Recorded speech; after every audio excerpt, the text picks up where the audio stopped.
8 number में कर रहा है, जांच करें कि निम्नलिखित बिंदुओं में, ये बिंदु दिया गया है, ठीक है, रोमन अक्षर 1 से लेकर रोमन अक्षर 7 तक दिया गया है, ठीक है। जांच करें कि निम्नलिखित बिंदुओं में कौन रैखिक समीकरण है ये, ठीक है। ये रैखिक समीकरण फर्स्ट दिया है कि आलेख पर है ना। अगर ये बिंदु इस रैखिक समीकरण के आलेख पर स्थित होगा तो यहाँ पे एक्स वाई का मान कूट करेंगे तो इधर 0 के बराबर देगा, ठीक है। काहे कि दाहिना साइड में 0 है तो बायां साइड में क्या आएगा, 0 है ना। और जो बायां पक्ष में रखने पर एक्स वाई का मान रखने पर 0 नहीं देगा, वह इस रैखिक समीकरण के आलेख पर स्थित नहीं है। समझ गया।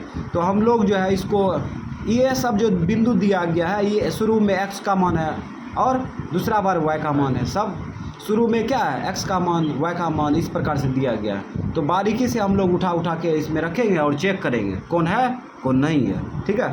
तो 1 नंबर उतार लिए यहाँ, 8 का रोमन अक्षर 1, ठीक है। अब इसमें मान रखो उठा के, चूँकि ये समीकरण दिया है ना, चूँकि का इस्तेमाल करते हैं।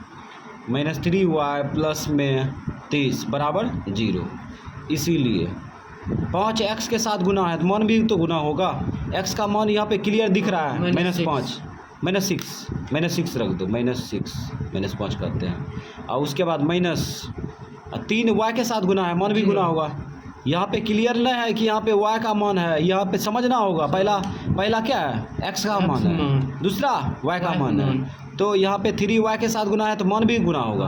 प्लस में 30 बराबर 0, इस दोनों गुना करो, ये 5 है ना, तो प्लस गुना माइनस 30, ये दोनों गुना करेगा तो क्या आएगा, 0 ही ना आएगा। प्लस में 30 अब बराबर 0, ये 30 घटेगा तो कटेगा, तो इसका मतलब 0 आ गया, इधर भी 0, ठीक है।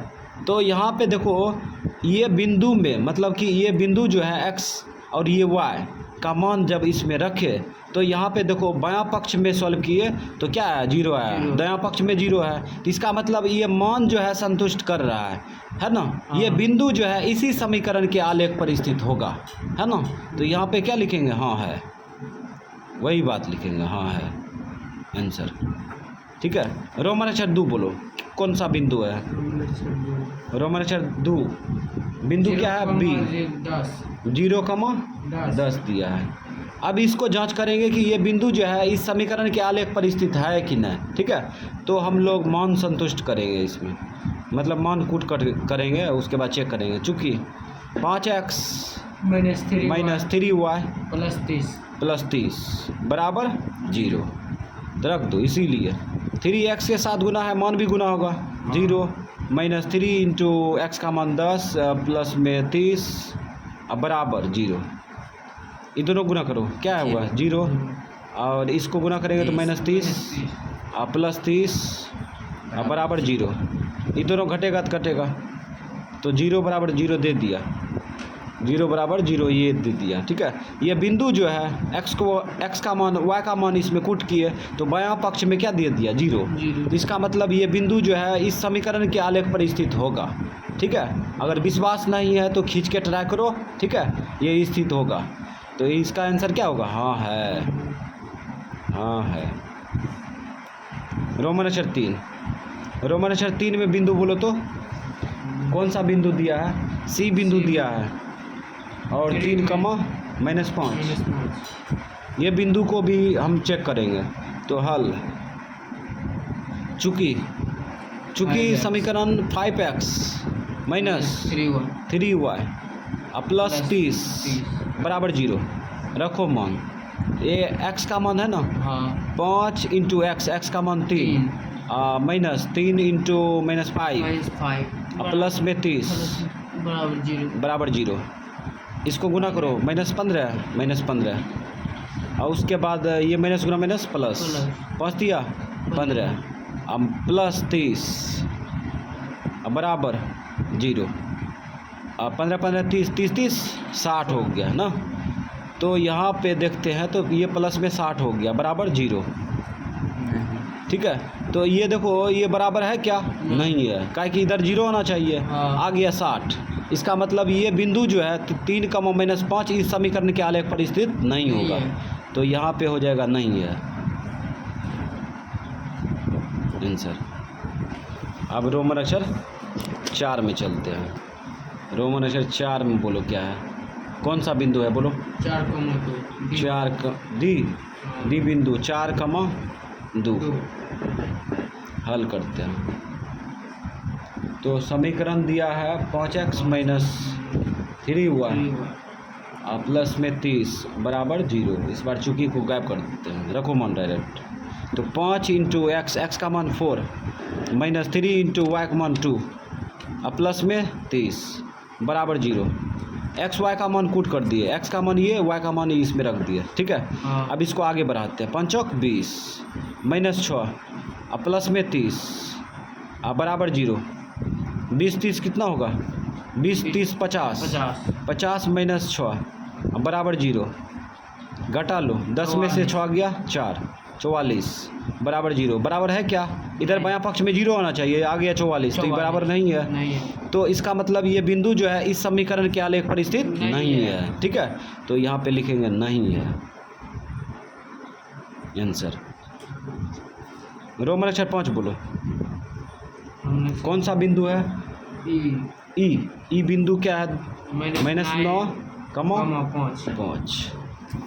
इसमें भी चेक करते हैं हल देख के। तो 5x - 3y प्लस में 30 बराबर 0। रखो मान 5 इंटू -9, उसके बाद -3 इंटू y का मान 5 प्लस में 30 बराबर 0। इसको गुना करेंगे तो कितना होगा, -45। इसको गुना करेंगे तो -15 प्लस में 30 बराबर 0। ये दोनों को जोड़ लो, 5 5 10, 4 1 5 1 6, माइनस में 60 प्लस में 30। घटा लेंगे तो कितना आएगा, घटा लेंगे तो 30 आएगा बराबर 0। तो बायां पक्ष में सॉल्व किए तो -30 आया है ना। तो इसका मतलब दोनों बगल बराबर नहीं है, ठीक है, काट देंगे।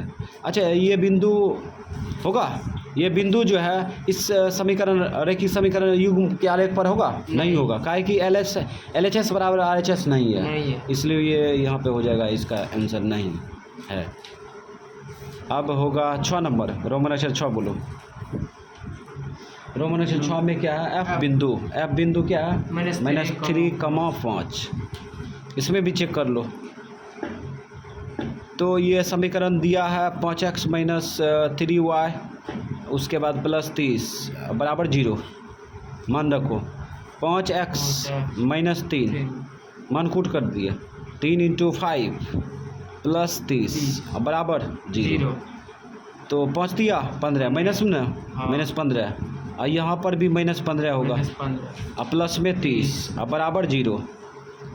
ये दोनों को जोड़ लो, -30 बराबर +30 बराबर 0। ये दोनों घटेगा तो कटेगा, ठीक है। तो यहाँ पे आ गया 0 बराबर 0, है ना। तो इसका मतलब x y का मान इसमें कोट किए तो यहाँ पे बायां पक्ष में 0 दे दिया, दायां बायां दोनों बगल बराबर हो गया। तो ये बिंदु जो है इस समीकरण के आलेख पर स्थित होगा। तो इसका आंसर क्या होगा, हाँ है आंसर। एगो लास्ट है, एगो है, इधरे बना देते हैं। 7 नंबर में बोलो तो जी बिंदु है। जी बिंदु क्या दिया है, -9, -5। इसका भी हल करते हैं। तो समीकरण 5x - 3y + 30 बराबर 0। रखो मान 5 × -9 और उसके बाद -3 × -5 प्लस 3 और 30 बराबर 0। अब गुना करो, -45 प्लस 15 प्लस 30 बराबर 0। तो इसको घटा लो, 5 में से 5 गया 0, 4 में से 3 माइनस में प्लस में 30 बराबर 0। तो ये दोनों घटेगा तो कटेगा, काट दो, 0 बराबर 0। ये बायां पक्ष में सॉल्व किए तो 0 बराबर 0 दे दिया, ठीक है। तो इसका मतलब ये बिंदु जो है इस समीकरण के आलेख पर स्थित होगा, है ना। इसीलिए तो ये मान संतुष्ट कर दिया। तो यहाँ पे क्या लिखेंगे, हाँ है, हो गया आंसर।